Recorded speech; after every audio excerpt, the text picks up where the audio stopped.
I'm Tyler Wickman. I'm the city attorney for Mellen. Present is Joe Berry, the mayor, Jim RP, an older person, and the clerk, Connie Yacovello. The city would like the county to find a way to lift this deed restriction so that the conveyance and transfer to Enbridge can occur. Enbridge is willing, and it's actually part of the agreement, is that to negotiate work to maintain the trail, and specifically North Country Trail. The easement that afforded to Clark was written by the North Country Trail, and so that has to be discussed further, make sure it's acceptable with Enbridge because of the requirements that they will require to still take the land. But I think there's a common interest amongst all parties to keep this land open to the public for trail purposes. So it does align with the Friends of Copper Falls desire to keep the trail system in place. I've even spoken to the chair for the town of Morris, which is actually where this land is located. It's not within the city limits of Mellen, it's just owned by the city of Mellen.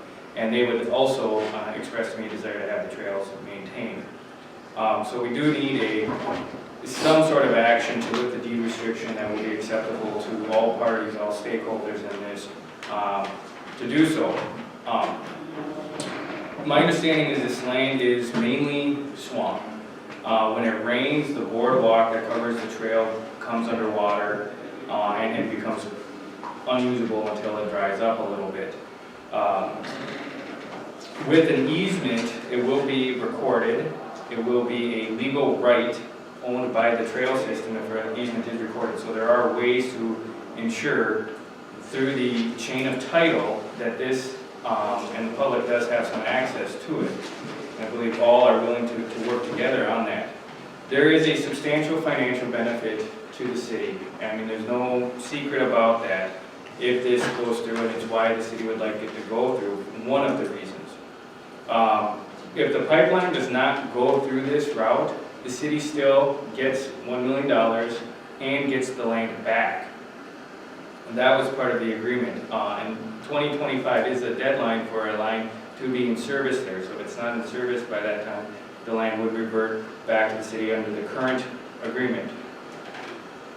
What would the city, and if the line does go through there, they get an additional $3.25 million. So the city has several intended uses for some of this money. And it does serve the greater area, not just the city of Mellen. It will help the townships and I think greater members of the county. One is to improve the equipment and services of the fire and EMT services. They do serve the neighboring townships, not just the city. With the school, they share a facility south of the school. They're going to try to improve, but also, and this is a public safety issue, they want to install a bus lane to get the buses off of Highway 13, dropping kids off and picking them up. That's a major thoroughfare through the city of Mellen. It's dangerous for the children and motorists. This will improve safety for all going through Mellen. Part of it will go through the museum, which will preserve the history of the surrounding area, and that's the smallest amount. But the history of Mellen, again, serves a much larger area of Mellen, outside the Mellen corporate limits. And then utilities is where a fair amount of this money will go. The city's recently done a lagoon project. They have debt outstanding on that. They also, like the city of Ashland, have I&I issues that they want to address. The DOT is planning to redo Highway 13 running through the city in the next few years. Those plans are in place. At that time, the city will have a major cost to redo the sewer lines under the city. A portion of that is one of the major I&I issues. I&I is infiltration of rainwater into the sanitary system, causing overflow in the sanitary system. If there are overflows in the city of Mellen, it goes into the Bad River. Bad River goes downstream into Lake Superior and affects the water quality for all. So there's a safety component to in improving the I&I issues for those downstream and within the city to make sure there aren't those sort of issues. Having this pipeline go through the route through this piece of land also keeps the pipeline north of the city. The pipeline is going to come that route anyway. It's going to either go north or surround the city on three sides. The city finds it in its interest to keep it as short as possible, and that is on the north side. My understanding is if it has to go around the city, it could increase the length of the pipeline by 8 miles.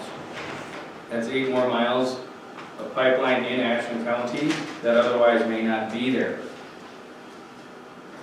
If this pipeline goes along the Highway 169 corridor, which this parcel of land goes next to, it's also a lot easier to access in the very unfortunate event that there was a problem on the pipeline. There are other areas east, south, west of the city that are much more remote and much harder to access than land right next to Highway 169. Thus, if there was an issue, there would be a quicker response time. The water sources for the city of Mellen are within the city limits on the northeast side. Again, the pipeline stays north of the water pumps to help preserve the water quality for the city residents. So the city certainly has some self-interest here of trying to keep this pipeline north.